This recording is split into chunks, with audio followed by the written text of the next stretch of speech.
Olá pessoal, sejam bem-vindos a mais um Educação em Rede, um programa desenvolvido pela Universidade Estadual do Maranhão em parceria com a Secretaria de Estado da Educação, com o objetivo de promover debates sobre temas atuais da nossa sociedade e que envolvem educação. No programa de hoje, a gente vai falar sobre o Dia Internacional contra a Exploração da Mulher, que é lembrado no dia 25 de outubro. A data foi instituída pela Organização das Nações Unidas, a ONU, como um dia de reflexão sobre as desigualdades e discriminações de gênero que ainda persistem na nossa sociedade atual. A desigualdade de gênero é visível em vários pontos do nosso cotidiano, como desigualdade salarial, número menor de mulheres ocupando cargos de chefia, além da violência contra a mulher, um problema social muito sério e que afeta famílias de todo o Brasil. De acordo com o Fórum Brasileiro de Segurança Pública, 1 a cada 4 mulheres acima de 16 anos afirma já ter sofrido algum tipo de violência em 2020. No Brasil, durante a pandemia de Covid, isso acaba significando que cerca de 17 milhões de mulheres, ou seja, 24,4% delas, sofreram violência física, psicológica ou sexual no último ano. São dados lamentáveis que ainda são presentes na nossa sociedade e é dever de todo mundo lutar para combater.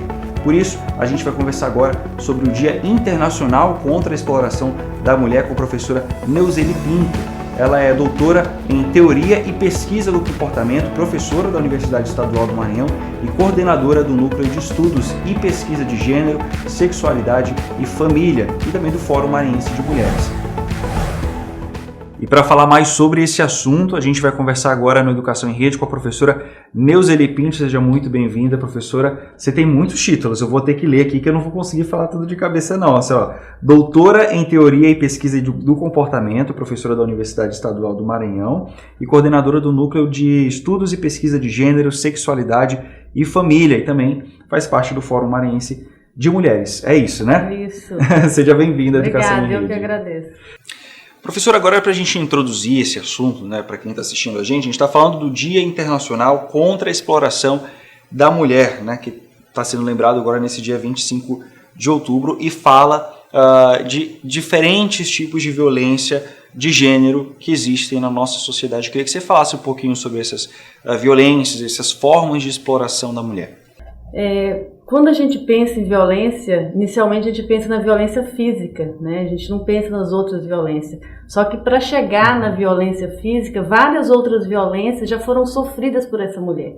E por isso, né, que ela se mantém nesse ciclo de violência por tanto tempo, né? Então, inicialmente, ela sofre violência psicológica, que vai ser a base, né, para sua baixa autoestima e, consequentemente, dificulta a saída desse ciclo, dificulta que ela fale, dificulta que ela consiga sair daquela violência, né? Ou seja, ela permanece silenciada no ciclo de violência.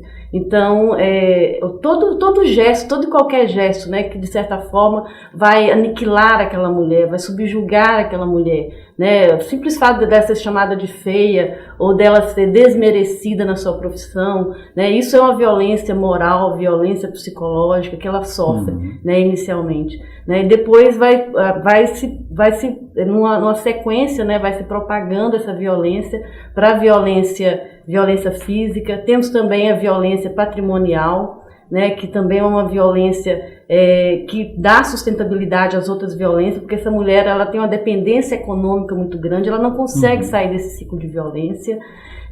Temos a violência também sexual, né? Muitas mulheres são estupradas também dentro do relacionamento, né? Que a gente chama de estupro marital. Então, todas essas violências elas servem de base, né, para que muitas outras violências piores aconteçam na vida dessa mulher, até mesmo o topo, né, o máximo que seria o feminicídio, né, onde as mulheres são mortas por serem mulheres.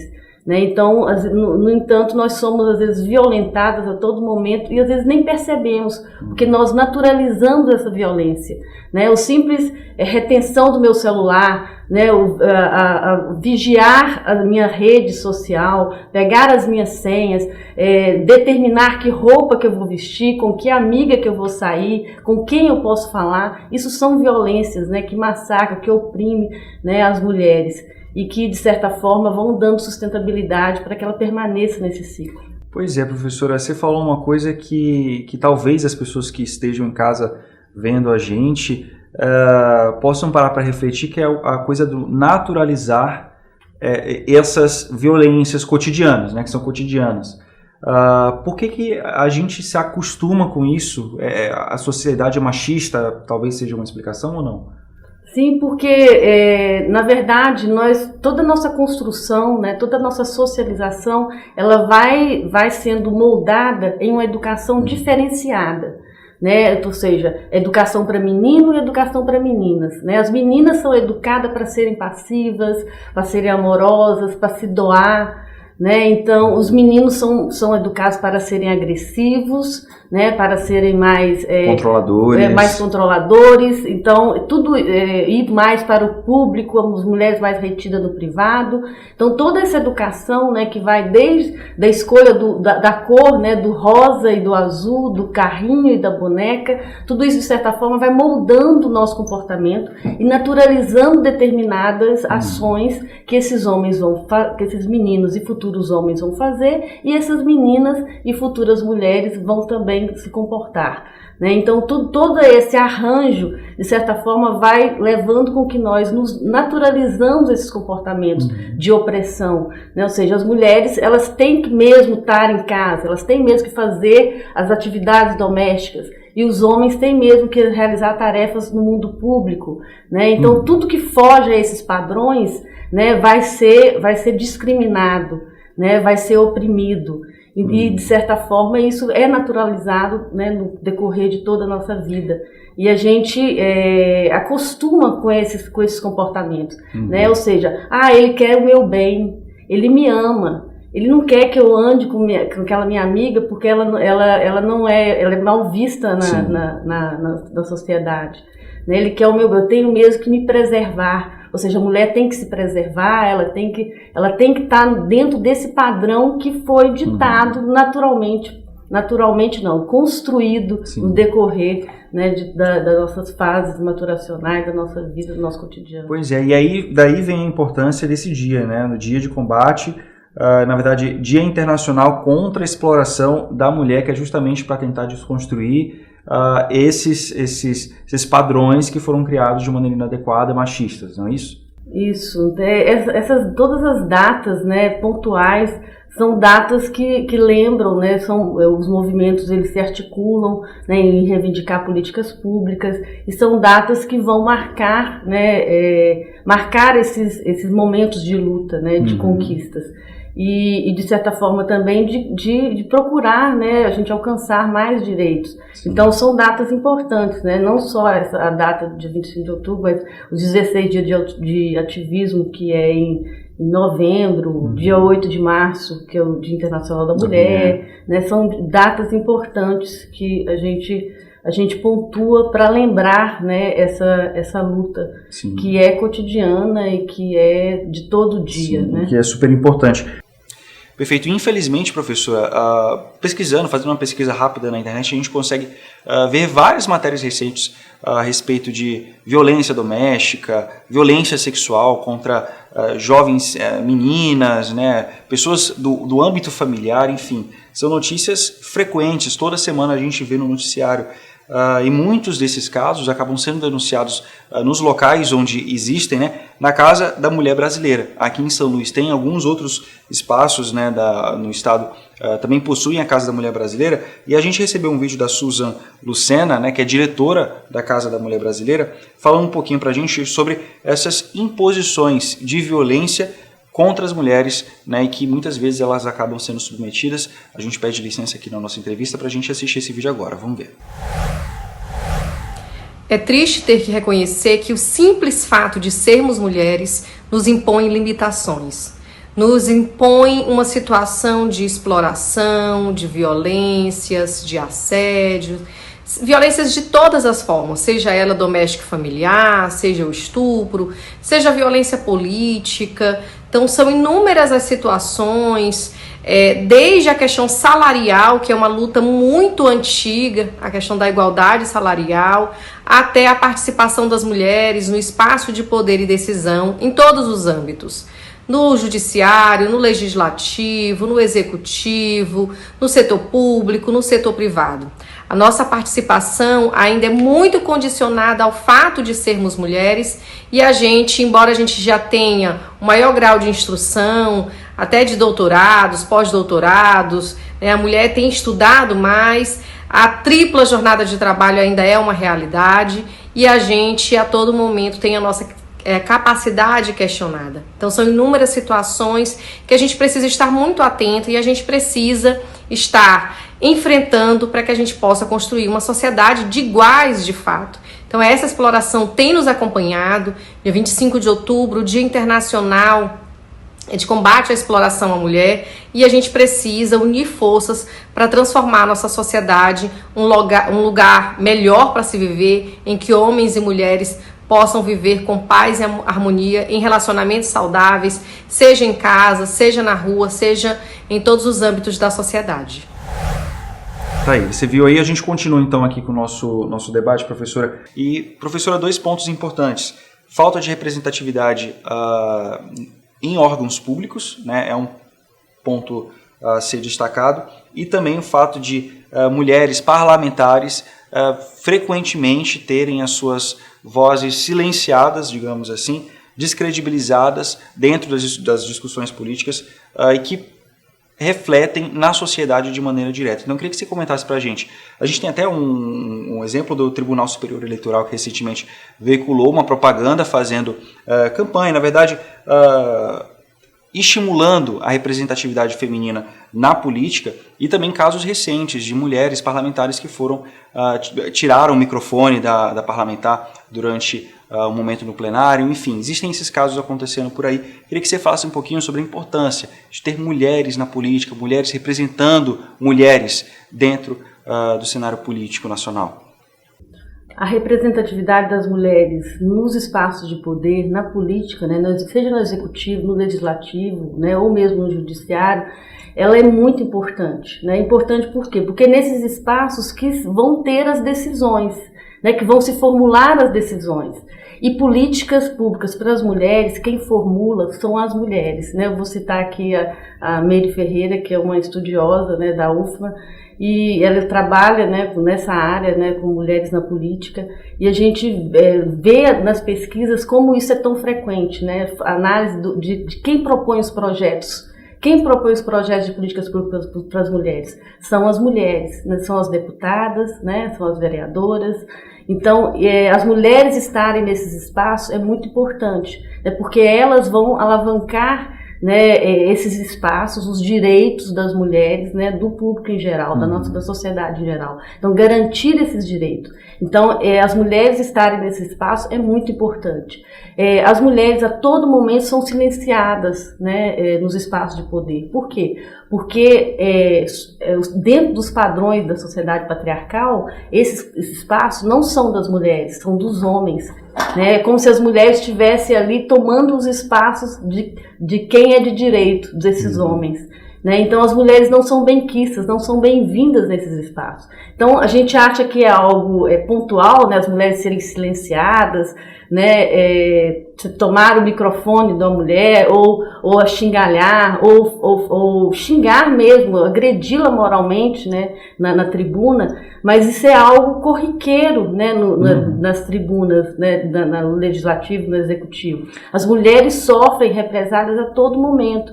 Né? Por quê? Porque esse espaço não é dela. O espaço das mulheres, né? Os espaços dentro dos padrões da sociedade patriarcal, dessa sociedade desigual, é no âmbito doméstico. É realizando as atividades domésticas, cuidando da família, dos filhos, ou seja, produzindo uma atividade não paga, né, que tem valor de uso, mas que não é paga, não é valorizada socialmente. E aí esse é um dos pontos da sociedade desigual, da desigualdade nas relações de gênero. E isso que você falou do reflexo, né, de que leis para mulheres precisam ser feitas para mulheres, talvez seja um exemplo recente que a gente pode trazer, é a negativa em relação à distribuição de absorventes, né, para enfim, mulheres em situação de vulnerabilidade, e que foi uma decisão barrada por um homem, né? Certamente, se fosse uma mulher, conseguiria entender melhor a importância disso né, desse tipo de política pública. É disso que a gente está falando para a vida das pessoas. Né? Sim, é isso. Esse tipo de criação de creches, criação de leis que protejam as mulheres, como a Lei Maria da Penha, como a Lei do Feminicídio, né, que são leis importantes que vão proteger, que vão construir, né, políticas onde essas mulheres consigam manter, né, mais ou menos o mesmo patamar desses homens. É como se nós tivéssemos um muro, né, e os homens, eles conseguem ver do outro lado do muro. Né? Nós precisamos de um banquinho para subir em cima e ver também do outro lado do muro. Né? Então, esse banquinho seria essas políticas públicas, né, que vão fazer com que nós tenhamos o mínimo de equidade, o mínimo de igualdade em relação a esses homens. Então nós necessitamos isso, porque durante anos e anos, né, nós estamos muito aquém, né, desses direitos. Né, nós conseguimos o direito à educação, o direito de frequentar as escolas há 100 anos atrás. Então, em termos de história, isso é muito pouco. Né? Nós não tínhamos direito ao acesso à educação, não tínhamos direito ao voto, né? Que foi só em 34. Então percebe como que esses direitos eles foram muito retardados, né? Ou seja, nós ainda estamos galgando chegar, né, nesse mesmo nível. Então essa igualdade ela ainda está muito aquém. Né? Então, se a gente for ver os dados, né, do Fórum Econômico Mundial, por exemplo, a gente vê que a desigualdade ela é tão grande que a estimativa de que a gente consiga a igualdade nas relações de gênero é de 257 anos. Ou seja, talvez a minha bisneta, isso se a gente continuar lutando, reivindicando, construindo políticas públicas, ela vai usufruir dessa tão sonhada igualdade total das relações de gênero. Certo. E professora, como é que é a realidade da exploração aqui no Brasil, da exploração das mulheres no Brasil? Quais são os setores que a gente pode evidenciar com maior número de desigualdade, digamos assim? Primeiro passo, a desigualdade de gênero ela está na educação. Né? A gente sabe que muitos países ainda não alcançaram essa igualdade. Né? O Brasil alcançou, né? As mulheres, segundo dados do IBGE, as mulheres elas têm mais instrução 4,3% do que os homens. Nós somos mais instruídas que os homens, mas isso não quer dizer muita coisa, tá?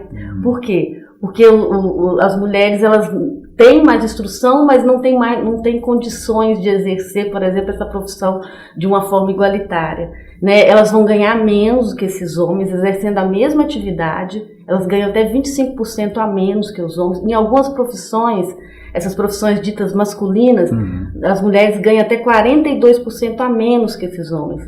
Então, nós temos mais instrução, mas não temos condição, nós não temos oportunidade para exercer essa educação essa instrução que a gente conquistou, né? Então, se a gente for pensar também em outros fatores ligados, né, a essa busca de igualdade, por exemplo, as condições de trabalho das mulheres são piores, elas exercem os piores cargos, as profissões que dão menos dinheiro, né, que são menos remuneradas do que os homens. Então, as mulheres são assediadas, né, no trabalho, então isso tem também uma resposta negativa para a execução do trabalho dessa mulher, né, psicologicamente ela vai estar abalada. Então, não só assédio sexual, assédio moral, então todos esses fatores são complicadores para as mulheres. Então, a educação, nós conseguimos alcançar níveis elevados, mas, no entanto, nós não conseguimos colocar em prática, né? Outro ponto que a gente pode citar também é justamente a igualdade no trabalho que eu falei aqui agora. Né? Ou seja, essa desigualdade ela é gritante, né? Porque a mulher ela ganha menos do que o homem exercendo a mesma atividade. Né? Então, essa luta por pelo menos amenizar essa desigualdade, ela é uma bandeira dentro dos movimentos feministas, né? Porque você alcançar esse mundo público é muito mais difícil para as mulheres, porque elas exercem a dupla jornada de trabalho, né? Ou seja, elas têm que dividir o tempo delas com as atividades domésticas, com o cuidado dos filhos. Ela ter saído para esse mundo público, isso não quer dizer que ela deixou de exercer as atividades domésticas. Acumulou uma função. Ela acumulou, porque os homens eles não fizeram esse caminho inverso, eles não vieram. Nós fomos, mas eles não vieram. Então a gente acumula. Então, por exemplo, as mulheres elas exercem 20 horas semanais de atividades domésticas, enquanto que os homens exercem 11 horas. Né? Em algumas atividades específicas até menos. Né? Então, percebe que ainda existe uma discrepância. Sim. Então, alguém tem que fazer esse trabalho doméstico. Esse trabalho doméstico, quem faz são as mulheres. Sim. Então, a dupla jornada de trabalho é um agravante para essa desigualdade no trabalho. Né? Então, principalmente agora na pandemia, né, as atividades domésticas, elas ficaram todas a cargo dessas mulheres, porque as instituições públicas deixaram de funcionar. Né? As escolas fecharam, as creches fecharam, lavanderias comunitárias, né? Lavanderias públicas, todas as instituições que dão suporte para que essa mulher saia para trabalhar, deixaram de funcionar, né? Pararam de funcionar. E elas tiveram que assumir toda essa carga. Então muitos tentaram romantizar nessa questão do trabalho remoto, né? Agora vai ficar mais fácil, ficar tudo em casa mesmo. Mas isso foi um agravante muito grande para as mulheres, né? Isso a gente falando do trabalho, né? Como que isso acumulou tudo. Mas também em relação à própria violência, né? As mulheres estão sofrendo mais violência na pandemia. Né? Por quê? Porque o agressor está dentro de casa. A gente sabe que 74% da violência contra a mulher ela está relacionada no âmbito doméstico, né, com namorados, maridos, né, companheiros, filhos. Então, ela sofreu mais nessa pandemia, né? Só abrindo um parênteses em relação à pandemia, mas a gente estava falando do trabalho. Outro ponto importante também que a gente pode falar em relação à desigualdade é essa falta de proteção legal.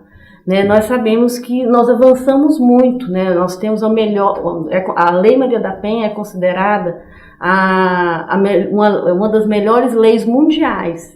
Né, então nós avançamos com a lei do feminicídio, agora nós temos a lei contra o assédio, né, nós avançamos em muitas proteções.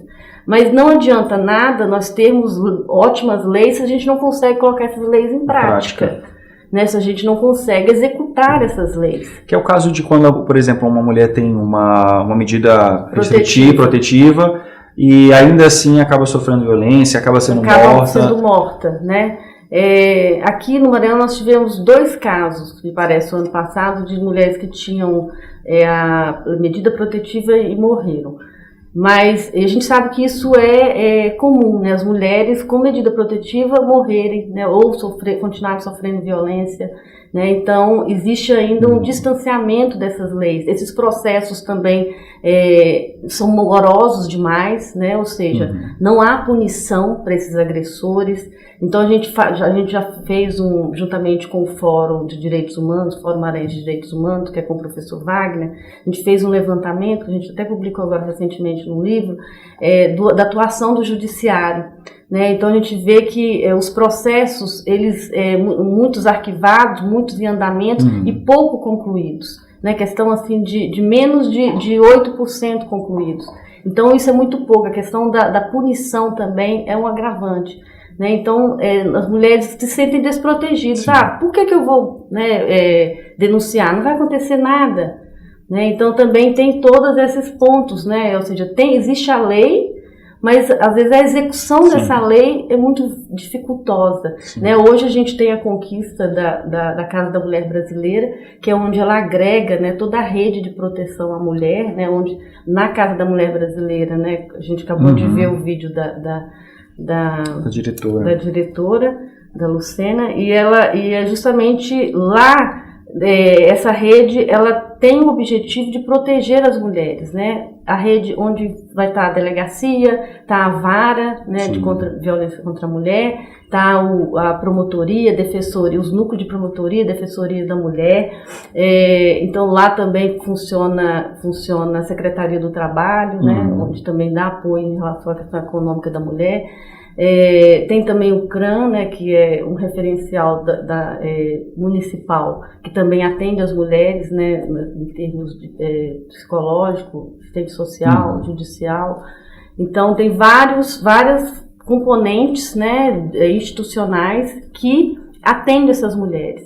Né? Então, isso é importante, é muito importante, mas a gente ainda precisa melhorar muitos fatores, né? Como a humanização desse atendimento, né? Melhorar essa rede, porque muitas das vezes essas mulheres são revitimizadas no atendimento, né? Às vezes elas são ouvidas repetidas vezes, isso é caracterizado com a revitimização, ela é violentada novamente, né? Quando ela chega e conta a sua história 2 vezes, 3 vezes, ou quando ela chega lá e é atendida por um homem, né? Ela vai contar um estupro que ela sofreu por um atendente homem, ou esse atendente vira para ela, mas o que você fez para ele te bater desse jeito? Então, é essa busca de melhoria também que a mulher ela precisa, né? Então, nós temos a lei, mas a gente precisa implementar melhor essas leis, né? Em todos os níveis.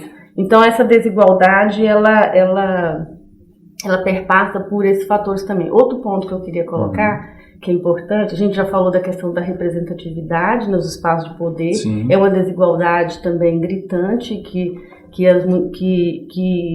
é determinante para que a hierarquia, né, a submissão da mulher ela ocorra. Então as mulheres precisam ocupar esses espaços de poder, precisam ter espaço de fala, né, para que essa igualdade ela se concretize.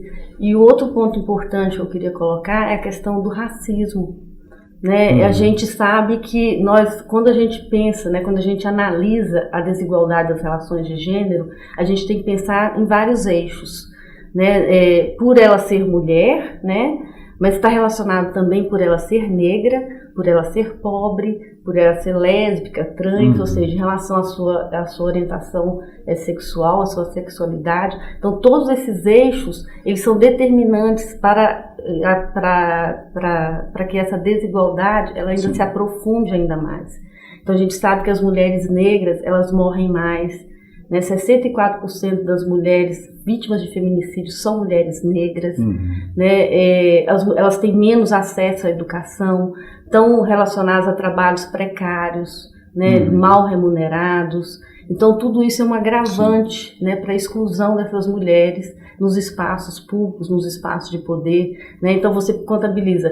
Existem hoje, no Legislativo maranhense, hoje somos 18%, né? Muito abaixo.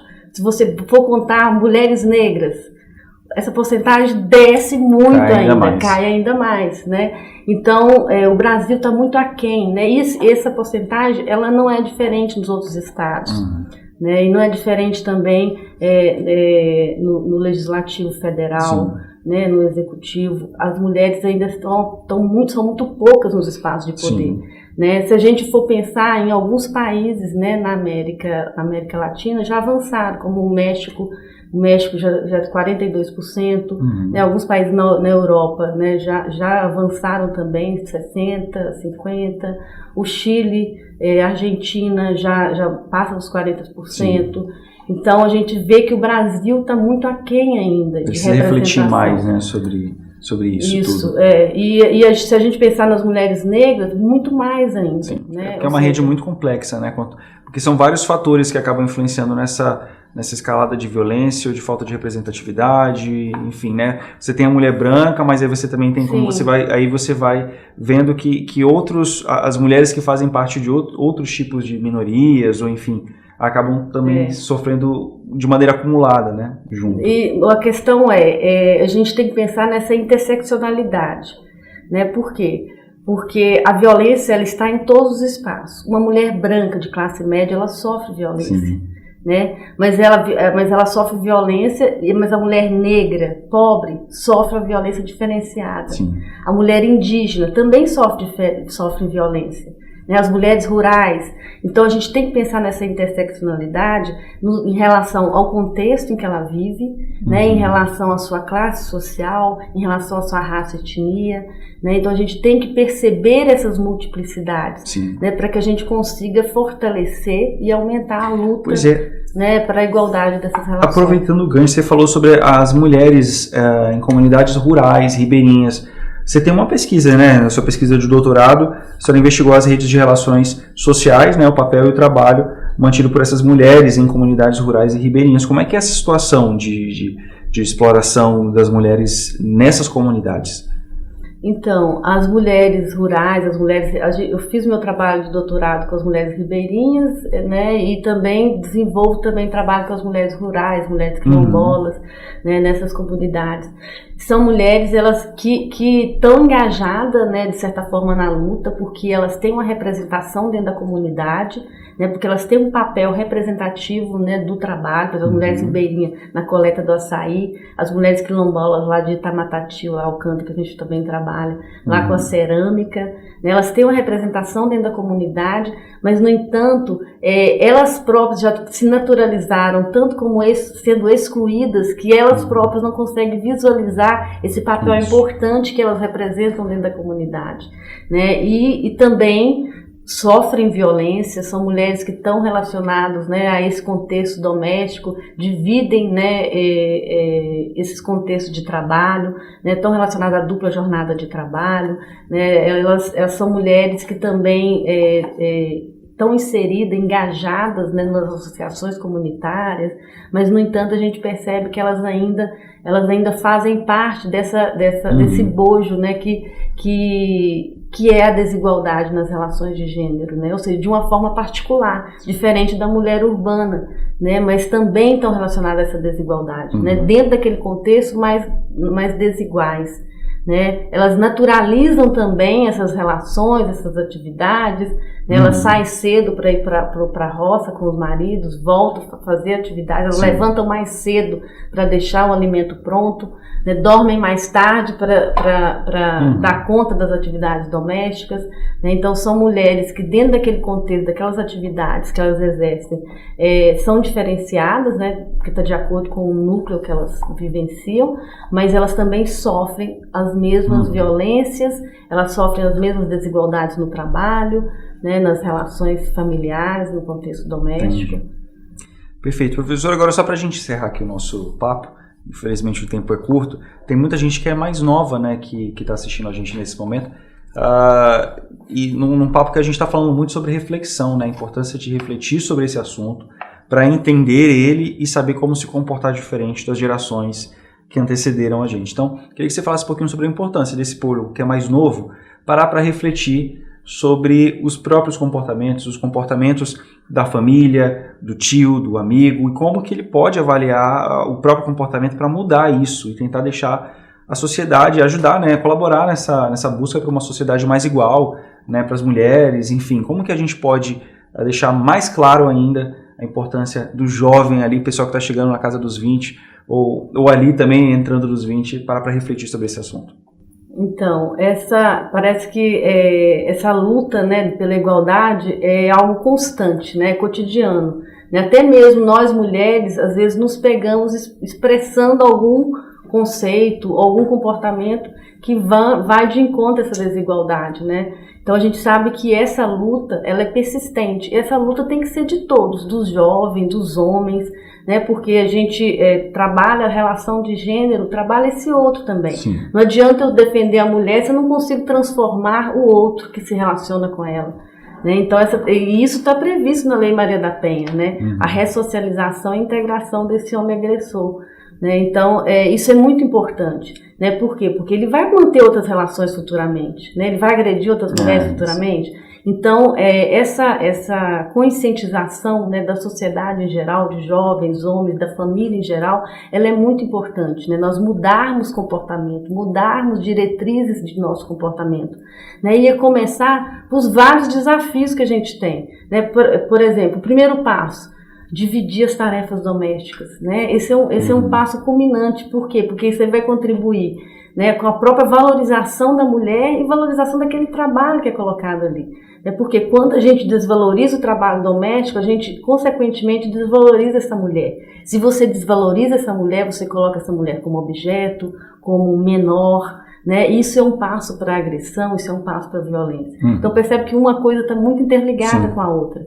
Então é importante que a gente divida as tarefas domésticas, possibilitando essa mulher de trabalhar, de ter uma vida social, né, mais sustentável, mais feliz, com mais qualidade, né? Ou seja, ela vai conseguir se relacionar melhor com os familiares. Respeitando a individualidade da mulher, né, enquanto um indivíduo, né? Então, esse é um passo muito importante, a gente conseguir fazer essas divisões, né, de tarefas dentro de casa, né? Então, por quê? Porque todos moram naquele recinto, né? Os jovens moram, os filhos. Então, é importante a gente fazer isso. E é importante a gente pensar isso até enquanto mulher também, né? Como que eu vou dividir essas tarefas? Será que eu vou chamar só minha filha para ajudar ali na cozinha? Ou eu vou chamar, né, o menino e o marido também, né? Ou seja, você conseguir fazer essa divisão de forma igualitária, né? Ou seja, incentivar esses meninos a cuidar, a serem afetivos, né? A cuidar do próximo, né? Então isso é importante também, né? Então, porque essa educação diferenciada, ela nos leva a pensar que os meninos eles têm que brincar só de carrinhos e as meninas de boneca, né, de comidinha, de panelinha. Então essas diferenciações, elas fazem com que a gente construa, né, pensamentos e consequentemente comportamentos, né, diferenciados, né? Então que homem que eu vou ser? Será que eu vou conseguir cuidar do meu filho? Acaba perpetuando, né? Será que eu vou conseguir cuidar? Será que eu vou conseguir contribuir, dividir as tarefas com a minha esposa? Não vou, porque eu não fui, a minha socialização não foi nesse sentido. Então, acho que esse é o primeiro passo que está ao alcance de todo mundo, todos os jovens, todos os membros da família. O outro é combater a violência, né, contra a mulher. Esse é um desafio muito grande. Então, você conseguir ver este outro de forma respeitosa, né? Então, isso é muito importante. Isso é um passo para que você consiga viver, né, viver de uma forma a conquistar essa igualdade nas relações de gênero, né, ter essa paridade. Então, esse é um passo muito importante, né, para que a gente consiga essa igualdade. Esse é um desafio, professora, é um dos principais desafios. E só queria até acrescentar, talvez, o fato da mulher refletir e saber identificar que aquilo está errado, que aquilo não está certo, por exemplo, um caso de abuso psicológico, o homem está privando ela de fazer alguma coisa, enfim, saber identificar isso e saber denunciar. Não é? Porque também não é só a gente identificar esses problemas, mas combater também... Se silenciar. Ela se silencia. Né? Porque, como eu falei, a nossa criação, a nossa socialização, ela foi no intuito dessa mulher construir e manter essa família. Né? De maternar, de ter comportamentos afetivos, de construir uma família. Então, todo esse comportamento que, de certa forma, segue determinados padrões nessa sociedade patriarcal, faz com que essa mulher, ela recue, muitas vezes. Né? Por quê? Porque ela vai pensar, ela recua e se mantém nesse ciclo de violência. Né? Porque tem vários eixos que faz com que ela se mantenha aí.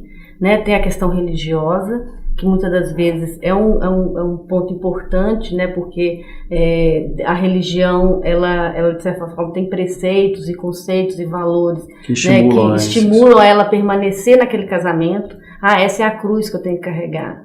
Né? Tem os valores morais, né, da sociedade, valores familiares, né? Ou seja, a própria família. A mulher foi criada para maternar, para cuidar, para manter a família. Como que ela vai destruir a família?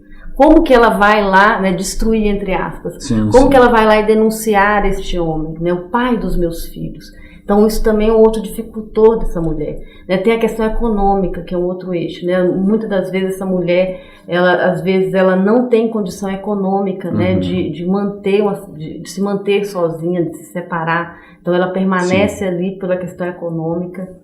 Tem a questão emocional, que é um outro ponto importante, que às vezes as mulheres têm condição econômica, de classe média ou classe alta, e se mantém sempre de violência.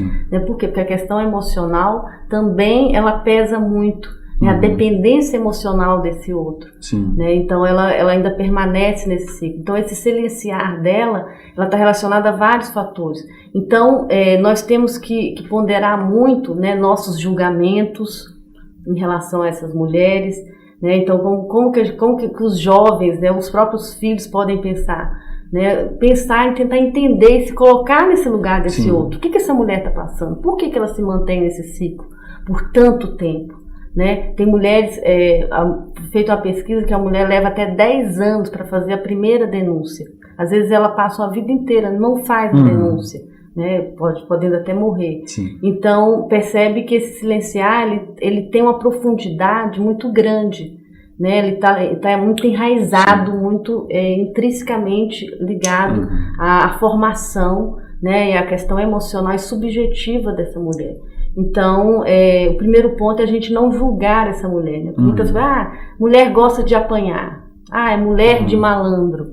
A gente vê várias frases, vários conceitos machistas, sexistas, que muitas das vezes servem ainda mais para aprofundar a desigualdade, isso, né? Reforçar. São as piadas. Mas eu estava brincando. Sim. Isso é só uma piada. Né? A piada é uma forma engraçada de agredir as mulheres. É só isso, não muda. Sim. Ela está sendo agredida de uma forma engraçada.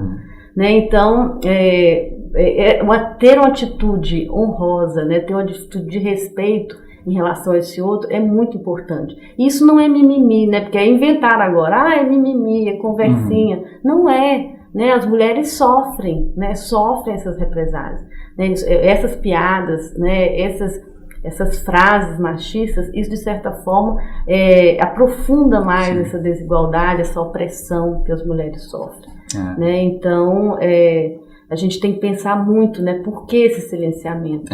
Isso mesmo. E, de certa forma, incentivar essas mulheres a denunciarem. Né, a denunciar o seu agressor. Né? Elas precisam procurar a delegacia, precisam ligar para o 180, né? Precisam denunciar, porque só quebrando esse silêncio, só quebrando esse ciclo, é que elas vão conseguir, né, viver melhor, né? Sair daquele mundo onde elas estão sendo oprimidas e violentadas. Perfeito. Obrigado, professora. Isso é uma luta que todos devemos travar, né? Independente se formos mulheres, homens, jovens, adultos, todo mundo está junto nessa, porque no final das contas a gente está falando da qualidade de vida das pessoas, né, do outro. A gente tem que procurar tratar o outro como a gente quer ser tratado. A gente conversou agora com a professora Neuzeli Pinto, que é doutora em Teoria e Pesquisa do Comportamento, professora da Universidade Estadual do Maranhão, também faz parte do Fórum Maranhense de Mulheres. Muito obrigado pelo esclarecimento, professora, foi um ótimo papo aqui. Obrigada a vocês, obrigada pela oportunidade e obrigada pela gente conseguir transmitir o conhecimento, né, algo que a gente trabalha no dia a dia. Tá certo, obrigado, professora, por ter trazido esse tema tão importante para a gente, ter colaborado com essa discussão. Tenho certeza que você de casa entende a importância de refletir sobre esse assunto e, mais uma vez, a Educação em Rede traz essa discussão para a gente, né? E é muito importante que a gente reflita que a gente está falando sobre a exploração de mulheres, mas a gente também está falando, acima de tudo, sobre a qualidade de vida das pessoas, respeitar os outros como a gente gostaria de ser respeitado. Então é algo que você precisa fazer na sua vida, eu preciso fazer na minha, a gente precisa se policiar, né, em casa, no serviço, na escola, enfim, para a gente não perpetuar certos comportamentos que acabam prejudicando a vida, nesse caso, das mulheres. Então, a gente conversou agora há pouco com a professora Neuzeli Pinto, professora da Universidade Estadual do Maranhão, doutora em Teoria e Pesquisa do Comportamento e também faz parte do Fórum Maranhense de Mulheres. Muito obrigado, professora. A gente vai ficando por aqui nesse bloco, mas ainda tem Educação em Rede para acontecer. A gente tem dicas culturais e dicas de livro também. A gente vai fazer um rápido intervalo comercial. A gente volta daqui a pouco. Não sai daí, eu espero você.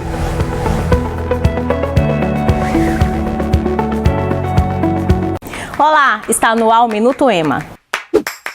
A UEMA realizou a 4ª edição da campanha Doe Brinquedos e Faça uma Criança Feliz. A comunidade acadêmica colaborou com doações de brinquedos e materiais de higiene pessoal. Neste ano, a ação foi destinada ao Instituto Antônio Bruno. O reitor da UEMA, Gustavo Costa, e o vice-reitor Walter Canares se reuniram com o diretor-presidente da FAPEMA, André Santos. Durante a reunião, foi apresentado o plano de trabalho para 2022 com propostas de ações para os cursos de pós-graduação da UEMA. A UEMA foi contemplada com 6 programas de pós-graduação aprovados no edital número 12/2021 da FAPEMA. O edital tem como objetivo fortalecer a pós-graduação e a produção científica no Maranhão. Entre os dias 30 de novembro, 1º e 2 de dezembro, a UEMA realizará a 7ª edição do Café Internacional, evento para discutir temáticas de internacionalização. Nesta edição, os estudantes terão a oportunidade de apresentar trabalho em outro idioma. Essas e outras notícias você encontra em uema.br. Você pode acompanhar também pelas redes sociais UEMA Oficial. O Minuto EMA fica por aqui. Tchau!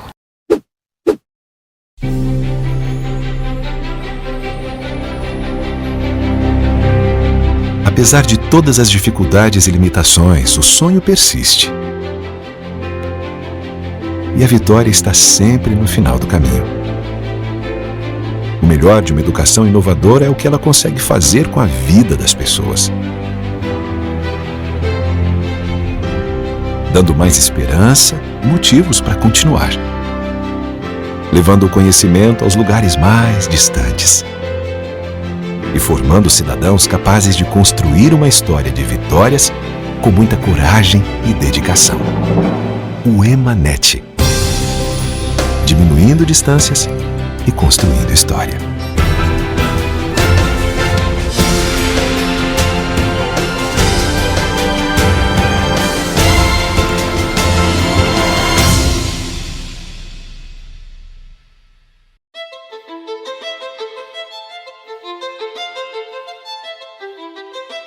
Tudo começa pelo primeiro degrau. Os ambientes estão em constante transformação e poder acompanhar as mudanças faz parte do processo de evolução. Hoje, a sala de aula mudou e virou a nossa casa. Professores precisam se adaptar à nova realidade, mas não precisam passar por isso sozinhos. Quem quer chegar ao topo não pode apenas ficar esperando. É preciso subir degrau por degrau. Escada. A plataforma de cursos abertos da UEMA é um caminho rumo ao topo, mas principalmente rumo à transformação, aprimoramento profissional, crescimento pessoal. A plataforma aproxima as pessoas dos seus objetivos. Cursos livres online que desenvolvem a competência em diferentes áreas. Mais de 400 mil usuários em todo o território nacional e em outros 59 países. Escada. Experiência e eficiência compartilhando conhecimento e qualificação. Uma plataforma interativa e de fácil acesso, inovadora no uso das tecnologias e atualizada constantemente. A pandemia alterou a vida de milhões de pessoas. Professores e alunos dormiram em um mundo e acordaram em outro completamente diferente, com novas demandas e exigindo novas habilidades. Ficar parado no meio da escada não é uma opção. Buscar o aperfeiçoamento profissional é o caminho. Um caminho que não precisa ser trabalhado sozinho. CAPES e UEMA unidas em prol da educação. Uma parceria que vai ampliar as oportunidades de formação docente. É a expertise da UEMA em desenvolver alternativas inovadoras por meio da plataforma Escada, aliada ao compromisso da CAPES com a formação continuada de professores. Duas instituições por uma educação melhor e mais qualificada no Brasil. 300 mil vagas. 5 cursos especialmente idealizados para os professores, gratuitos e com certificação, com foco na nova realidade que é aprender, trabalhar e evoluir. Mesmo que não saibamos quando tudo isso vai passar, podemos pelo menos ter uma certeza, a de que um dia tudo isso vai passar.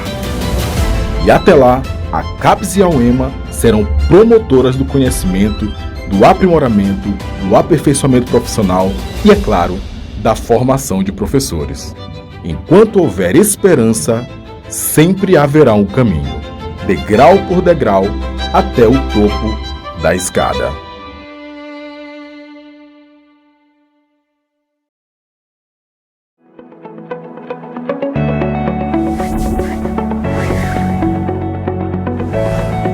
Estamos de volta com a Educação em Rede no programa da semana passada, que foi em homenagem ao Dia dos Professores. Durante a entrevista com o professor Walter Canales, vice-reitor da Universidade Estadual do Maranhão, a gente falou sobre um tema muito importante, a saúde mental dos professores, e mais precisamente sobre a síndrome de burnout, uma doença que tem como sintomas a exaustão, ansiedade, insônia, um desgaste muito grande por causa do trabalho.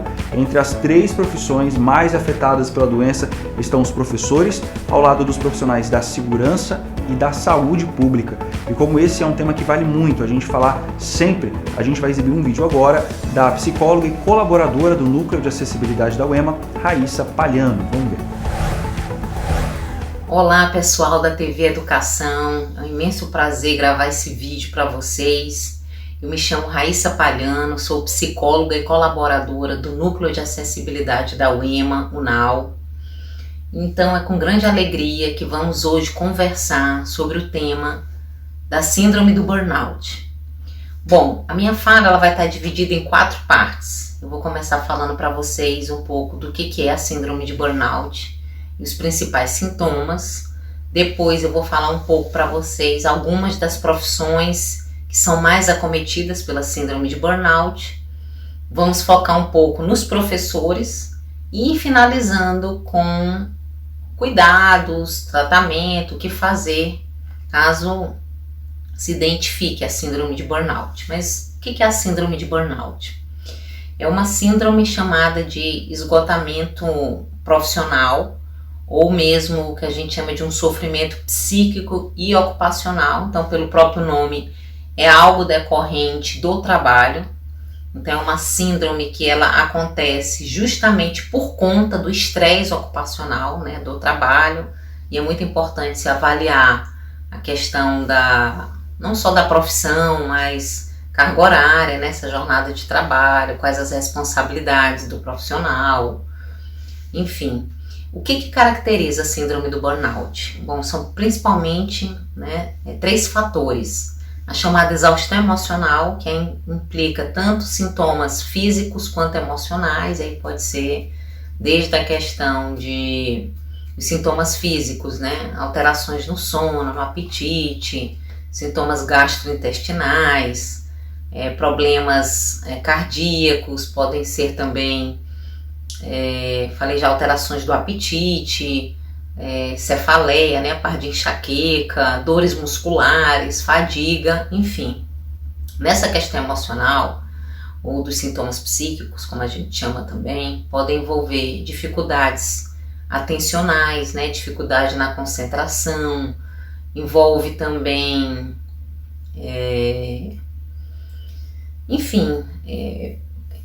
desesperança, sentimento de fracasso, incompetência, pessimismo, né? Irritabilidade, alterações de humor também podem estar presentes. Então tudo isso vai caracterizando esse quadro. Quais são as profissões? E aí temos vários levantamentos, vários estudos, sobretudo nesse período da pandemia, que indicam que as 3 principais profissões acometidas são: em primeiro lugar, temos os profissionais da saúde, depois temos os professores e, por fim, policiais. Bom, em relação aos profissionais da saúde, eu creio que é bem compreensível, em tempos de pandemia, todas as pressões, jornadas exaustivas, estar longe da família, certamente sem lazer, sem momentos de descanso. Então, tudo isso acaba gerando esse sofrimento, esse desgaste, né, psíquico e ocupacional decorrentes do trabalho, né, que é a síndrome de burnout. Bom, um outro ponto que nós falamos, eu quero enfatizar sobre isso, é em relação aos professores, também certamente por conta da pandemia, e aí nós temos também vários estudos falando sobre esse público, o quanto os professores eles foram afetados também, e muitos apresentaram, inclusive desenvolveram a síndrome de burnout. Aí também por conta, né, do excesso de trabalho, certamente com a pandemia houve um aumento, isso já foi constatado aí também em muitos estudos, um aumento da demanda de trabalho. Muitos profissionais também com dificuldade de separar a sua vida profissional da vida pessoal, né? Temos também, em relação à questão dos professores, né? Muitos, foi feito também, eu lembro uma pesquisa aí lida também, né? Muitos falaram que nunca trabalharam com EAD, né? Então a falta de qualificação também de muitos profissionais. Assim, poderia ser falado aqui vários elementos que acabam contribuindo também para isso, né? Mas eu queria agora focar em relação ao tratamento e o que fazer quando você percebe que um colega ali está exausto, está faltando bastante, desmotivado em relação ao trabalho, pensando em desistir, se sentindo fracassado, incompetente. Primeira coisa, buscar ajuda. E quanto mais cedo sabe-se disso, que se busca ajuda, maiores as chances de se ter uma boa evolução do quadro, inclusive, né, que a pessoa ela possa se recuperar da síndrome de burnout. O que é fundamental? E aí pode ser desde a procura, né, por uma equipe de saúde mental especializada, isso é muito importante, incluindo psicólogo, incluindo psiquiatra, até porque a síndrome ela pode exigir tanto um tratamento farmacológico como não farmacológico, vai depender muito da gravidade. Então, lembrando, é muito importante estar atento a isso, né? Se você não cuida da síndrome de burnout, a pessoa pode, por exemplo, casos muito graves, desenvolver uma depressão maior, né, uma chamada depressão crônica, podendo inclusive, por exemplo, cometer suicídio, né? Então tem casos em que se torna gravíssimo, pode desenvolver as comorbidades, né, tá associado com outros transtornos, como o transtorno de ansiedade, por exemplo, entre outros. O que é fundamental, então? Como foi falado, buscar ajuda. A equipe de saúde mental é o mais recomendado, podendo ser o psicólogo ou psiquiatra. Essa questão da medicação, como foi falado, mas também a importância de fazer um tratamento psicológico, né, de fazer a psicoterapia, ter um espaço para poder discutir as questões inerentes ao ambiente laboral, o que está incomodando, quais as angústias, né, poder ter um espaço para desabafar e criar estratégias para conseguir enfrentar. Dentro do ambiente de trabalho, talvez proporcionar, né, espaços com rodas de conversa para discutir, debater o trabalho, como é que a equipe também está lidando com tudo isso. Entre os professores, também tem um espaço de diálogo, esse trabalho em grupo ele é muito importante. Além da medicina integrativa, se formos pensar também, esse leque pode se estender. Yoga, meditação, acupuntura, então nós temos várias possibilidades. O que é importantíssimo? Cuidar da sua saúde física, então a prática de atividades físicas é fundamental, assim como também é fundamental o cuidado com a nossa saúde psicológica para estarmos bem e podermos atuar com qualidade. Esse é um recado então para vocês, um abraço e até a próxima. Aí um assunto que a gente precisa estar atento sempre, né? É importante ficar atento aos sinais de exaustão e sempre procurar ajuda profissional. Agora chegou a hora da nossa agenda cultural. Quem traz as novidades pra gente é a Tâmara. Com você, Tâmara. Olá, vamos agora com a agenda cultural do nosso Educação em Rede. Nosso encontro aqui sempre traz dicas de cursos e de eventos para você aproveitar bastante. Já falamos sobre isso, mas vamos relembrar que estão abertas até o dia 31 deste mês as inscrições da chamada para publicação sobre o tema Diálogos com Freire. Os interessados podem submeter produções textuais no formato de cartas a Freire, resenhas, resumo expandido e relatos de experiências sobre as obras, além de temas dialogados com Freire durante os círculos de cultura que envolveram temáticas atuais relativas à pedagogia freiriana. O projeto celebra o centenário de Paulo Freire, considerado um dos educadores mais importantes do país. Mais informações, acesse uema.br. E agora uma dica para professores do curso de Física. A plataforma Escada está oferecendo o curso Gamificação no Ensino de Física. O curso possibilita o conhecimento da gamificação como metodologia ativa, demonstrando formas de aplicação no ensino. Esse curso pode ser feito por todos os públicos, mas principalmente por educadores e profissionais da área. É totalmente online e gratuito. Para se inscrever no curso, acesse escada.com.uema.com. Por falar em curso, você desenrola bem o inglês na leitura? Pois é, ter noções de outro idioma é fundamental para um bom desempenho nos estudos e no trabalho. E eu tenho aqui uma excelente dica. Na plataforma Escada, você encontra o curso Inglês Instrumental e Estratégias de Leitura. O objetivo desse curso é levar você a compreender estratégias de leitura e aspectos linguísticos gramaticais que contribuam para a compreensão de textos autênticos em língua inglesa. É ideal para você que está iniciando os estudos desse idioma. E o mais importante, o curso é totalmente gratuito. Acesse o site escada.com.uema.com, faça a sua inscrição e aproveite para conhecer os outros cursos da plataforma. É isso, a gente volta na próxima semana com mais dicas. Lucas, é com você. Valeu, Tâmara. Percebi aqui que nossos looks estão combinando, hein? É o bom gosto, Tâmara. Por hoje é isso, Educação em Rede termina aqui. A gente volta semana que vem com muito mais debates envolvendo a educação e a sociedade atual para você. A gente se encontra toda quarta às 7h30 da noite. com reprises aos sábados às 5 da tarde. Eu vou estar esperando você. Até lá!